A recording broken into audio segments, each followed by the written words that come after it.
there are currently 898 species of Pokemon, but there's only one that just about everyone recognises, Pikachu. But if you were playing Pokemon back in the 90s, you might have a very different image of how Pikachu looks. He's, big. Put the two side by side and you can see just how much this character's design has changed. So, what's the reason for that? Well, let's answer the question. Why doesn't Pikachu look like he used to? So, if we're talking about Pikachu's design, we need to go back to when Pikachu was first designed in the 1990s. This guy, Satoshi Tajiri, had long dreamed of making a game based on his childhood experiences of catching bugs. What if you could play a video game where you caught monsters instead? So the developers at Game Freak began bringing this idea to life, designing hundreds of different pocket monsters, or Pokemon for short. Illustrator Ken Sugimori explained, "When you hear monster, you think tough looking. So we were making the game with the image of tough looking monsters fighting each other.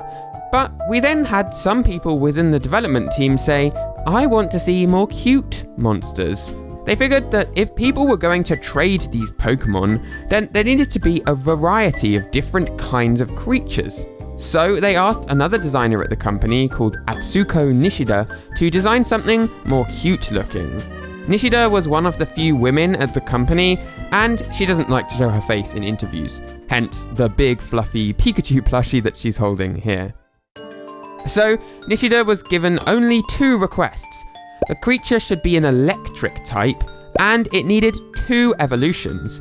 She immediately started prototyping all kinds of different designs using the pixel art editor.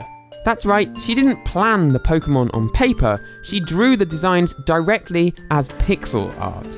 The data for her very first prototype has been lost, but she says that it looked like a Japanese sweet snack called a Daifuku. Here's what a real-life Daifuku looks like, except Nishida's design had ears on it too. She named the creature Pikachu on a complete whim. Pika is an onomatopoeia for sparkling or shining, which Nishida added because the creature was meant to be electric type. And Chu is the noise a mouse makes. Except at the time, her weird Daifuku thing wasn't actually meant to be a mouse. So why did she add Chu? I actually don't remember the reason, she said in an interview. So Nishida showed this design to her boss, Koji Nishino, but Nishino said, "Make it cuter." In fact, this cycle went on and on, with Nishino telling Nishida to make her designs cuter and cuter. Eventually she added puffy cheeks inspired by a squirrel, where she imagined Pikachu's electricity would be stored. And the spiky, zigzaggy tail was added for the same reason, to make Pikachu look more electric. So, eventually Pikachu was approved to go in the game. It was actually a favourite of Koji Nishino, so he made it really rare to try and make it harder to find for players. But this actually made it super popular. Everyone wanted to catch the rare Pokemon Pikachu. So Pikachu's first design was that black and white pixel art that you see in those very first 2 Pokemon games. As for Pikachu's yellow colour, well, when Pokemon Red and Green were in development, Game Freak decided to make them compatible with something called the Super Game Boy, which blew up tiny little Game Boy games onto huge TV screens, and in some cases added colour to them as well. And so, Game Freak had to quickly pick colours for each Pokemon. It was illustrator Ken Sugimori who suggested yellow for Pikachu, for the simple reason that Pikachu was electric type, and yellow made him think of electricity. After the game's release, Ken Sugimori actually went through every single Pokemon from the game and created high-quality official artwork of them. And this is where Pikachu's original design was finally finalised. This is the Pikachu that fans affectionately refer to as Fat Pikachu. So, why did the design change? What's wrong with this Pikachu? Well, let me explain. About 1 year later, it was decided that the Pokemon games and card games were going to be adapted into an anime series for TV, directed by a guy called Kunihiko Yuyama. And for the very first episode, Yuyama had a problem. Which starter Pokemon should the main character pick? If you picked any of the 3 starters from the game, it would alienate any viewers who didn't pick that starter. So, he decided to pick a completely different Pokemon, one which people were just starting to talk about more and more: Pikachu. Pikachu would be the main character's chosen Pokemon, and the companion on his journey. When that first episode aired, Pikachu's popularity soared, to the point where almost everyone recognizes Pikachu nowadays. However, having Pikachu appear so regularly presented a bit of a problem. Pikachu wasn't very easy to animate. He was short and squat and wide, and look at his tiny hands, they're just not that expressive.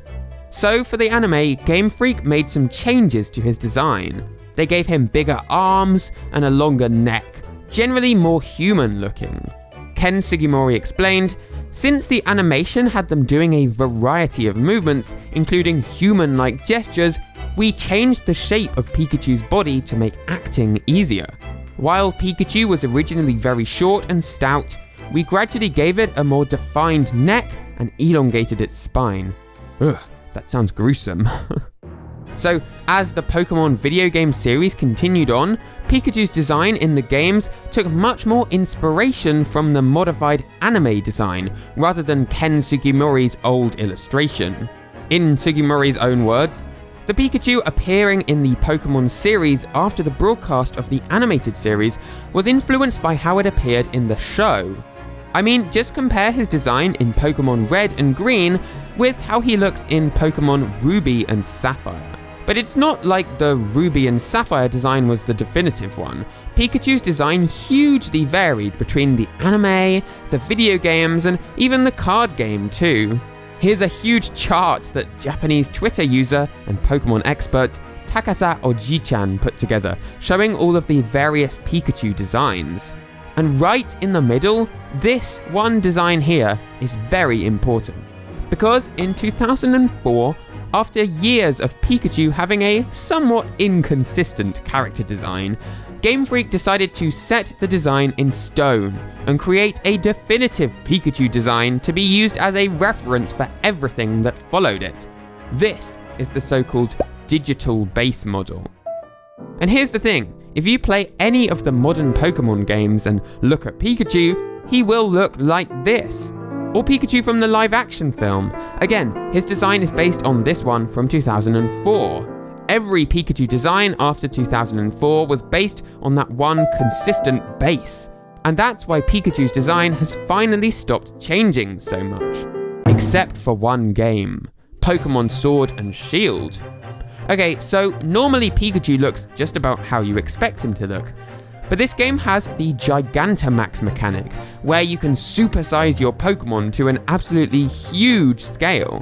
And if you Gigantamax Pikachu, then this design might look familiar.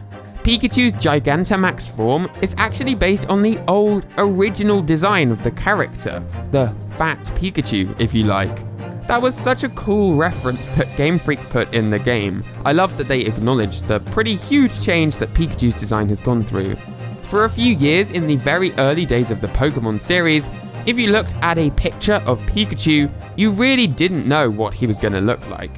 And, I don't know, I think there's something kind of cool about that.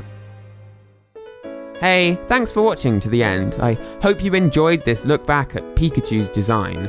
You can follow me on Twitter @ThomasGdocs if you want, plus subscribe to the channel if you want to see my future videos as soon as they come out. I'll see you then. Bye.